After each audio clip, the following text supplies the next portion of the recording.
बिहार में चुनाव की तारीखों से पहले ही महागठबंधन ने अपने पत्ते खोल दिए हैं। पटना में जारी अति पिछड़ा न्याय संकल्प पत्र में आरक्षण से लेकर ठेकेदारी तक में हिस्सेदारी बढ़ाने का वादा किया गया है।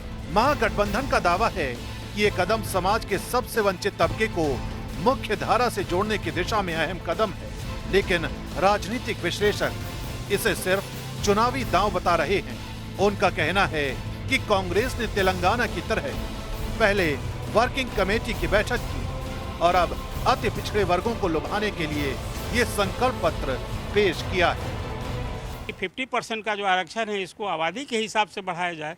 अब बिहार ने तो कर दिखाया था 65%, जिसको आज एनडीए कही महागठबंधन कहता है कि एक और वोट चोरी, दूसरा और आरक्षण चोरी। तो कल का जो ये प्रयास है कांग्रेस का अपनी डूबती नाव को संभालने, अपनी खोई ज़मीन को वापस करने, और जो राहुल गांधी ने अगस्त महीने में 15 दिन बिहार में प्रवास करके जो यात्रा की है, निश्चित रूप से मानता हूं कि कार्यकर्ताओं में एक उत्साह बढ़ा है और उसको लगता है यह भी एक संदेश भी है, एक बड़े मार्के की बात।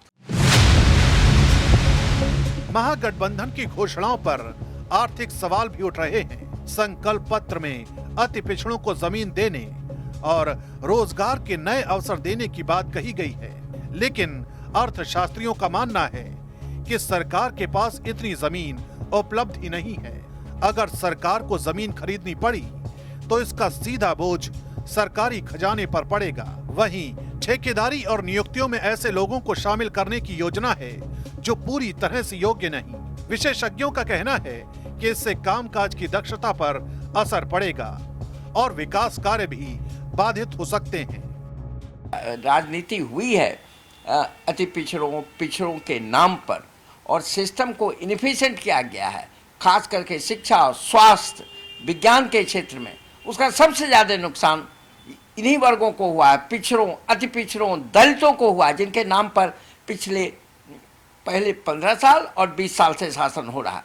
तो मेरा मानना है कि सिस्टम को इनएफिशिएंट नहीं करना चाहिए। हालांकि इसे महागठबंधन का बड़ा दांव कहा जा रहा है।